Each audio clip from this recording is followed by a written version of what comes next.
సర్వశక్తిమంతుడు ఆరాధనకు యోగ్యుడు ఆది అంతము లేనివాడు నేను నమ్మిన దేవుడు సర్వశక్తిమంతుడు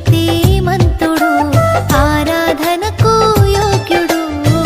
ఆది అంతము లేనివాడు సాటి లేని ప్రేమ తనది నా ఊహల కందనిది ఘనత మహిమా చెల్లించెదను స్తుతులు స్తోత్రం నేను అర్పించెదను నేను నమ్మిన దేవుడు సర్వశక్తిమంతుడు